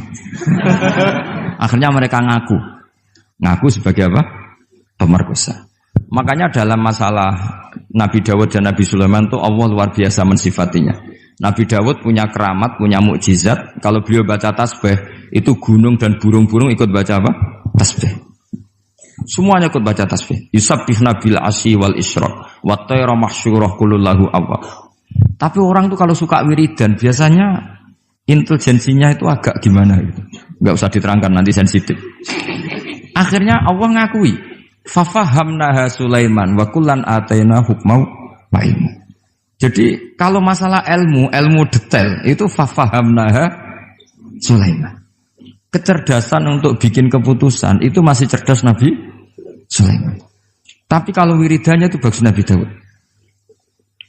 Jadi makanya orang ini nggak sempurna ya. Ada yang suka wiridan, ada. Makanya saat tadi itu kaget Gus Im bilang ketua pondoknya di Istighori Gus Riza itu saya tenane gitu. Maksudnya itu saking adabnya muji masnya apa apa gimana, saya itu sampai sekarang nggak paham itu. Tapi yang jelas yang diangkat tadi jangan GR kalau itu hasil istikharah. Karena saya tidak bisa yakin itu. Ya tidak bisa memaksa husnudzon. Nanti kalau di ruang dalam mau tanya istikharah betul apa enggak. Tapi yang jelas tadi. Nah, kita ini alhamdulillah guru-guru kita itu wiridane yo jalan. Dan alhamdulillah santri-santri kalau kiainya wiridan ya bubar separuh, itu bagus. Saya bukan mengajarkan tapi itu bagus. Kata di Jagungan sama Gus Iim, pantangannya ahlul ilmi adalah tidak boleh melakukan ijabu malam yajib, mewajibkan sesuatu yang tidak wajib. Saya itu mondok sarang tuh lama sekali. Itu Mbah Mun yang imami, itu yang bubar ya separuh lebih. Mbah Mun ya senyum-senyum saja. Ketika ada kiai tanya, "Mbah, kok mboten jenengan mboten wajib no wiridan?" Ora oleh ijabu malam yajib, mewajibkan sesuatu yang tidak wajib. Nah, santri-santri tahu kalau itu tidak wajib. Wah, hilang. Oh iya, pimpinannya. Jadi konstitusinya ahlul ilm itu beda. Tahrimu malam yakhrum itu ya kriminal, ijabu malam yajib juga kriminal. Bahkan di Habib Abdullah bin Husain bin Thohir itu dikategorikan dosa besar. Makanya pondok-pondok ilm itu nggak berani wajibkan santrinya wiridan karena takut ijabu malam yajib. Akhirnya keterusan, bersolat langsung ngopi, bualenin. Kadang rokok orang dipatahin, bersolat salam langsung. Eling rokok ya. Jadi kita ini sengawur-ngawur kita karena sebagai ahlul ilm itu masih benar. Ngawur saja benar, apalagi pas benar. Karena memang sanad ya, saya ulang lagi. Sanad ahlul ilmi itu beda, khas. Sehingga kadang orang-orang yang di luaran sana, jangan bilang kubu sebelah, pokoknya di luaran sana, nanti jadi sensitif. Saya itu pernah ditanya satu pertanyaan sangat ekstrim. Ini karena ada paman saya, nanti tak mintakan jawab. Itu sangat sensitif. Yaitu orang-orang kota pernah tanya saya, "Pak Bahak, kenapa ada hadis mangqala la ilaha illallah dakhalal jannah wa in zana wa in sarqa?" Itu kan ekstrim.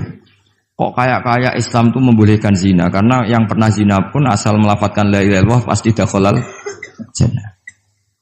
Saya kebetulan pas itu ya kok pas pinter Gus Riza. Jadi ya bisa jawab. Terus saya bilang gini, justru saya bilang hadis itu menunjukkan satu kaidah ilmiah yang luar biasa, yaitu kebenaran yang absolut itu tidak boleh terganggu oleh perilaku sosial. Misalnya saya ditanya 1 tambah 1, pasti tak jawab 2. Lonte ya jawab 2, maling ya jawab 2, koruptor ya jawab 2. Karena kebenaran absolut itu tidak boleh diganggu oleh status sosial. Sehingga orang yang pernah zina pun melafatkan 1 tambah 1 2 ya sah. Yang ketua wali juga sah, wali biasa ya sah, setengah wali juga sah. Karena kebenaran absolut adalah kebenaran yang siapapun pasti mengatakan demikian. Yang ketangkap KPK ya bilang 1 tambah 1 2, KPK-nya bilang 1 tambah 1. Nah, eksistensi bahwa Allah sebagai Tuhan itu eksistensi yang absolut. Sehingga harus sah meskipun dikatakan orang yang pernah zina. Akhirnya saking keramatnya Gus, terus nganggep pulau guru nih, terus ngaji sama saya sampai sekarang. Nah, saya berharap produk-produk al-makhrusiyah itu sampai seperti itu. Jadi ada saat di mana kita maknani wa in zina ini bukan urusan melegalkan zina atau menganggap biasa zina, enggak. Tentu zina itu sangat buruk. Innahu kana fahisyah wa sa'a sabila, buruk sekali. Tapi ada konteks di mana absolutisme kebenaran itu tidak bersyarat apapun. Sehingga orang yang kafir puluhan tahun, mungkin ratusan tahun, ketika melafadzkan la ilaha illallah berarti sudah sah menjadi muslim. Karena kalimat ini adalah kalimat yang orang kafir dengan kalimat itu menjadi muslim. Sebab itu kita pasti menolak faham takfiri. Faham yang mudah mengkafirkan orang lain. Karena logikanya gampang. Wong kalimat ini yang kafir saja menjadi muslim. Lagi sing tukang wiridan la ilaha illallah malah dianggap kafir. Iku tahu mikir, tahu orang kan kira-kira seperti itu. Jadi ya sekali-kali saya serius. Ben pamane bangga pun aneh alim.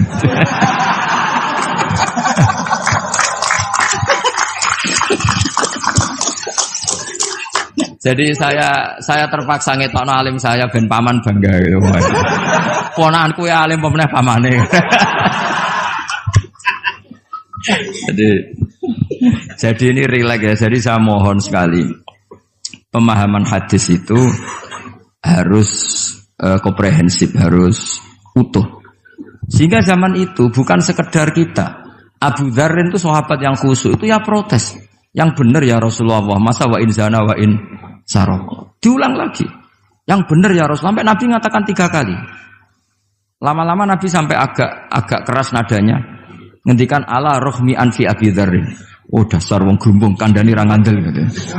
Karena Abu Dzar itu orang khusyuk. Beliau tidak siap kalau orang yang pernah salah seperti itu kemudian tetap dakhalal jannah atau sah melafadzkan la ilaha illallah.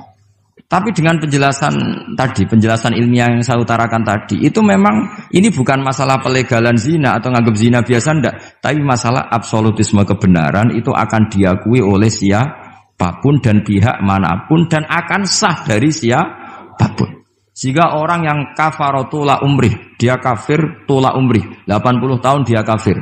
Kemudian pas mau mati melafadzkan la ilaha illallah Muhammadur Rasulullah, tetap sebagai berstatus mukmin. Qul lil ladzina kafaru iyantahu yughfar lahum ma qad salaf. Katakan kepada orang kafir sekali dia menghentikan kekafirannya dengan talaffuz di kalimat syahadah, maka otomatis menjadi muslim.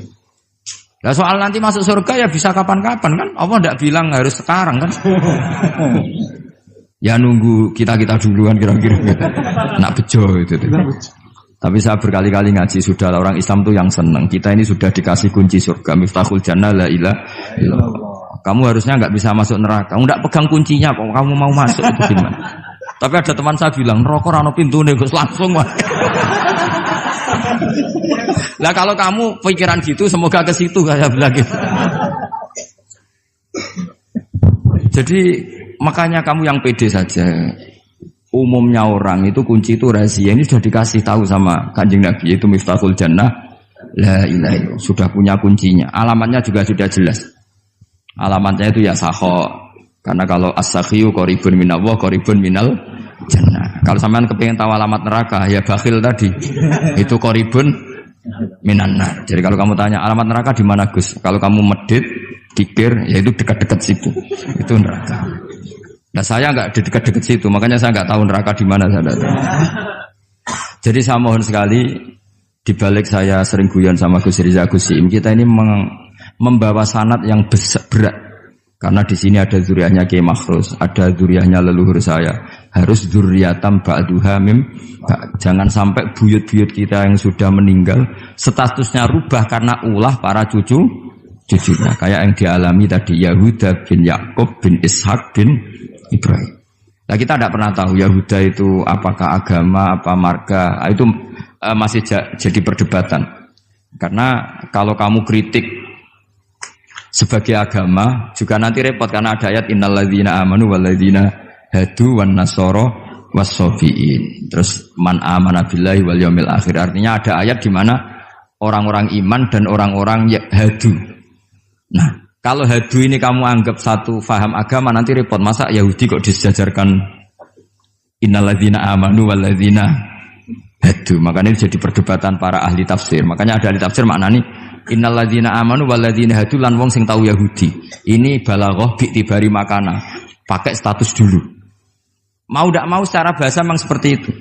Misalnya ada preman tobat di tangan Gus Riza mesti bilang, "Gus iki preman sing wis tobat." Jare wis tobat kok diarani preman. Itu namanya bi'tibari makana. Jadi dengan status yang dulu. Iki wong kafir tapi saiki wis Islam. Lho wis Islam kok diarani wong kafir. Ya, ada yang maknani sehingga enggak perlu kamu jadi orang liberal yang menyamakan semua agama terus dalil innalladzina amanu walladzina hadu wan nasara wasabiin man amana. Semua agama itu sama. Buktinya ayat itu sama, pakai wawu ataf. Iku ora tau ngaji tafsir mbek Gus Riza kira-kira gitu.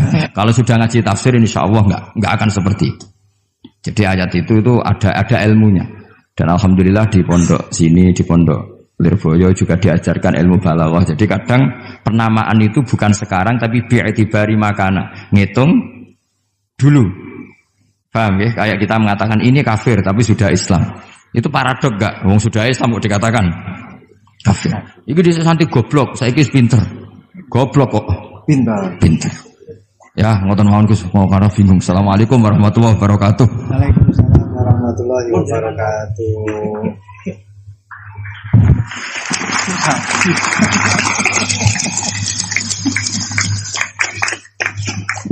Matur suwun dateng ponakan kawula ingkang kawula mulyakaken. Saya disuruh meneruskan oleh beliau. Saya nanti kalau meneruskan apa yang didawuhkan oleh beliau, khawatir terbukti apa yang beliau dawuhkan. Ketok ponakane pinter apa meneh pamane itu. Dan saya ikut kaidah beliau harus tawadhu. Jadi saya sebaiknya ya seperti tadi yang saya sampaikan, aku mundur alon-alon. Ada yang menarik dari beliau itu tadi terusan daripada ayat yang beliau sampaikan, walakin kana hanifan muslimau wa ma kana minal musyrikin. Ini yang kemudian menjadi jalan tengah antara perdebatan di antara apakah Ibrahim itu Yahudi ataupun Nasrani. Jawabannya adalah hanifan muslimau wa ma kana minal musyrikin. Ikut pada jalan yang lurus. Maka dari itu tadi pun juga beliau sudah memberikan arahan kepada kita, ikut pada jalan yang lurus, jalan yang telah diarahkan, yang telah diberikan oleh para sesepuh kita. Jadi sebenarnya ayat-ayat yang telah di Quran itu ada ayat tersulit menurut semua mufassir. Mulai era Ibnu Jarir At-Tabari tahun 300 sampai era Imam Suyuti tahun 911. Oke, sampai era saniki. Termasuk sampean bingung, berarti padha be ulama-ulama riyen. Paham ya? Terus bingung niku ya sah. Ulama riyen ki sering napa? Bingung. Karena tafsiran apa saja tentang ayat ini itu pasti dilawan oleh mufassir berikutnya. Mufassir yang melawan juga nanti dilawan oleh mufassir apa? Berikutnya sampai kiamat. Itu ada dua ayat yang as'abu ayatin fil Quran, dikane ulama-ulama, ayat tersulit ning gone Quran. Kula badhe nerangaken satu yang diyakini Imam Suyuti karena kita ngaji Jalalain. Yang diyakini Imam Suyuti. Begini kalau yang diyakini Imam Suyuti. Tidak ada rasul atau nabi atau kiai atau siapa saja orang baik kecuali saat-saat mengajarkan kebenaran itu setan berhasil memasukkan satu dua frase kalimat atau suwa qodiyah, cara bahasa Arab qodiyah, di mana satu frasa kalimat ini, satu qodiyah, satu penggalan kalimat ini mengganggu tauhid. Tapi karena diselipkan begitu rupa oleh setan, seakan-akan itu bagian dari wahyu. Ya, bagian dari apa? Wahyu. Lah wahyu ini kemudian menguntungkan para orang-orang nopokah? Kafir. Nah, pertanyaan cerdasnya adalah, lalu Nabi Maksum itu gimana kalau ternyata setan masih bisa menyelipkan sesuatu yang tidak bagian dari Al-Quran? Sebab itu Imam Suyuti dilawan oleh mufassir setelahnya. Itu tidak benar, tidak mungkin itu terjadi. Berarti Nabi tidak maksum karena setan berhasil menyusup. Paham ya? Tapi Imam Suyuti setelah itu ya yang bela ya banyak. Memang kronologinya begitu. Wah ya terus kacau kan. Iku tunggale ana kiai dikultusno ora tau salah. Sing sitok penggemar fanatik kiai ora tau salah, mosok kiai salah. Kena penggemar rada ilmiah tapi mangkel no kiai yo menungso salah ya oleh. Mulane nek seneng biasa wae iki ora tau salam templek sing jenis iki repot. Sing kultus kiai mesti bener. Hormatnya gak karuan, tapi keliru kan, ngel-ngelo kiai ini kan apa salah ra iso kan, ya pusing kan apa? Pusing. Lah kula wong seneng sing jenis loro iku padha ra senenge kula, paham kula. Ini saya beri beberapa contoh ya. Mulane kula panik badhe mucal ayat ini panik. Karena berkali-kali saya belajar, nggih kula paling saya buat pegangan dalam komentar ini memang Qodiyat. Qodiyat itu punya kitab khusus namanya Asy-Syifa Bita'rifi Hukukil Mustafa. Asy-Syifa Bita'rifi Hukukil Mustafa. Itu tidak ada orang alim yang pencintai Nabi kecuali pernah baca kitab itu. Semua rujukan mahabbah pada Rasulullah itu pasti pernah merujuk kitab napa? Qadiyat napa? Asy-Syifa bi ta'rifi huquqil Mustafa. Itu beliau menjelaskan ayat ini itu sampai hampir separuh kitab karena saking kebingungannya. Begini, ada beberapa kejadian. Menurut jenengan orang tercerdas di dunia siapa? Nabi kan? Orang yang memorinya, ingatannya paling hebat siapa? Nabi. Sehingga begitu hormatnya sahabat, Nabi itu tidak mungkin lupa, Nabi itu tidak mungkin salah. Nah, sebelum Nabi sholat duhur 2 rakaat. Ini saya beri contoh-contoh yang di hadis Sahih dulu. Barang 2 rakaat, sahabat kata Abu Bakar, Umar yang baik-baik, ya seneng tapi ra komentar. Kena sahabat yang kados Ruhin ora jelas-jelas seneng den. Cocok iki nasaman soi sesuk wis salat duhur gak 4 rakaat tapi pira? 2 rakaat. Karena perilaku Nabi itu tidak mungkin lupa. Artinya kalau Nabi dari sholat duhur 4 rakaat jadi 2 rakaat ya berarti mansuh kan yang 4 rakaat menjadi apa? 2. Ana sahabat sing rondok ra sopan, mulane wong ra sopan itu ya penting. Mergo Abu Bakar sopan rawani napa takok. Bareng Nabi badhe kondur itu sudah sampai pintu masjid. Ini hadis sahih. Mutawatir lagi di semua kitab hadis ada. Badhe dekat pintu. Kila sholat duhur, kila sholat asar. Saya termasuk orang yang meyakini duhur. Kepantasnya lali, panas-panas nopo duhur. Tapi memang riwayat itu antara duhur dan asar. Sampeyan ora usah takok. Kejadiannya satu kok khilafi duhur be asar. Masalahnya wong lalinan ku pirang-pirang. Sahabate nerangnone duhur, lah tabiine lali asar. Tabiin tok ruhin. Lah kados ngaji kula ngaten potensi dipelintir kan pun kathah. Siji sing niat, nomor 2 sing lali, paham nggih? Nomor 3 ngerasa iling tapi goblok lah itu melintir padha ya repot to. Jadi potensi salahnya hadis kan soleh, pinter, lalinan, paham nggih? Ilingan, pinter, sok tahu ya nambahi, paham nggih? Jadi potensi keplesete hadis itu memang dirawi yang begitu. Nah dari Imam Malik ahli hadis itu masalah. Angger sing soleh itu mesti ngatane masalah. Wis gawane wong soleh ora pati cerdas, paham nggih? Gawane wong cerdas nambahi. Ayo perkara kabeh dadi perkara. Ayo gawak lah anak sing ra jujur melintir kan. Ruwet meneh secara politik napa? Melintir. Walhasil akhirnya sahabat itu terpecah. Sono sahabat sing rondok dablek jenenge Dzulyaden. Ketika Nabi sudah mau sampai pintu, ya Rasulullah, aku siroti salat amnasita ya Rasulullah. Niki salat model qasar napa pancen jenengan lali? Padahal sahabat bagian wis seneng mergo dhuwur dadi 2 rakaat. Lha iku melintir jenenge. Dene cocok wae wong ka. Cara dadi 6 rakaat dene protes. Wong iki dadi 2 rakaat lha apa diprotes barang. Tapi Dzulyaden tanya. Aku siroti salat amnasita ya Rasulullah. Ini salatnya di qasar atau memang jenengan lupa? Ternyata Nabi jawabnya pede. Kullu dzalika lam yakun. Semuanya itu tidak terjadi. Enggak. Ndak kita kan pasti kultus kalau Nabi itu tidak mungkin lupa kan, tapi ternyata Nabi pede. Kullu dzalika lam yakun. Ndak. Itu semuanya enggak terjadi. Tapi Nabi itu ya Nabi ya, tetap orang sempurna. Setelah menjawab kullu dzalika lam yakun itu Nabi ambek tindak menuju pulang, balik meneh teng imaman. Terus takret. Karena yang tanya tadi kan sahabat biasa ya, tanya Abu Bakar Umar. Apa betul itu terjadi? Ahaqqun maqalahu Dzulyaden. Ahaqqun maqalahu Dzulyaden. Apa betul yang dikatakan Dzulyaden itu? Sahabat semua bilang qalu na'am ya Rasulullah, iya ya. Dan Abu Bakar orang ngomong, saiki malah ngomong perkarane Nabi. Ayo resiko sahabat khusyuk kan repot juga. Akhirnya Nabi tenang mawon. Badhe dijawab na'am, Nabi takbir lagi Allahu Akbar terus nambahi 2 rakaat. Terus selesai.